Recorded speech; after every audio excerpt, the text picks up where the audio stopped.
நிறைவாக மகாலட்சுமி தயாரித்து மகாலட்சுமி அர்ச்சகம் படித்து மந்திர புஷ்பங்கள் கூறி அதற்கு கண்ணகாலத்தில் பாடப்பட்டிருக்கும் அந்த மங்கள வார்த்தை கூறப்பட்டு மகா தீபாவளி பற்றி அதன் பிறகு பூஜைக்கு கலந்து கொள்ள வந்திருக்கும் அனைத்து பக்தர்களுக்கும் பூஜிக்கப்பட்ட லட்சுமி ஒதுக்கப்பட்ட ராணியும் குபேர பகவானின் ஒதுக்கப்பட்ட வீழ்ச்சியையும் பிரசாதமாக வழங்கப்பட இருக்கின்றது.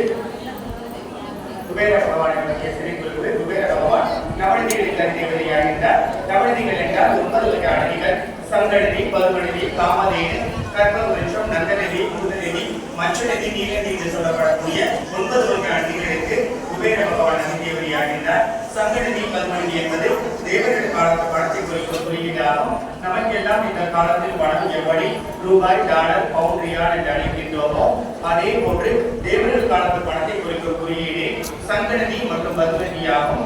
அதுவே லட்சுமி பேரசனையும் முக்கிய ஆலயத்திலும் துவார பாடகராக அமைக்கப்பட்டிருக்கின்றது.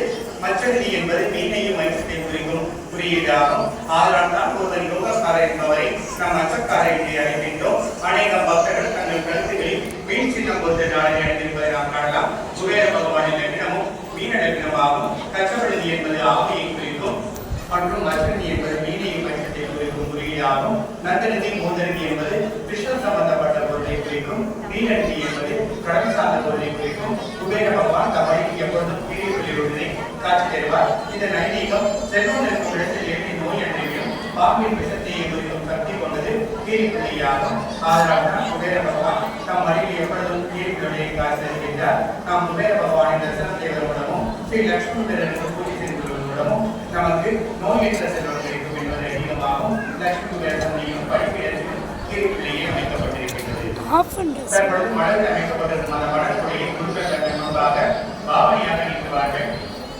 அனைவரும் நம்முடைய கோரிக்கை நினைத்து தொட்டுக் கொள்ளலாம். தற்பொழுது மகாலட்சுமி தயாரித்த மகாலட்சுமி அர்ச்சகம் படித்து மந்திர புஷ்பங்கள் கூறப்பட இருக்கின்றன. ஹரி ஓம் நமஸ்தே சுமகாமாய் ஸ்ரீபீடே சுரபூஜிதே சங்கு சக்கர கதாவஸ்தே மகாலட்சுமி நமோஸ்தே நமஸ்தே கருணாரூடே கருணாசுரபயங்கரி சர்வபாபவரே தேவி மகாலட்சுமி நமோஸ்தே சர்வஜ்ஞே சர்வவர்ணே சர்வதுஷ்டபயங்கரி சர்வதுக்கமரே தேவி மகாலட்சுமி நமோஸ்தே சித்தி புத்தி பிரதே தேவி புத்தி புத்தி பிரதாயினி மந்திரமூர்த்தி சதா தேவி மகாலட்சுமி நமோஸ்தே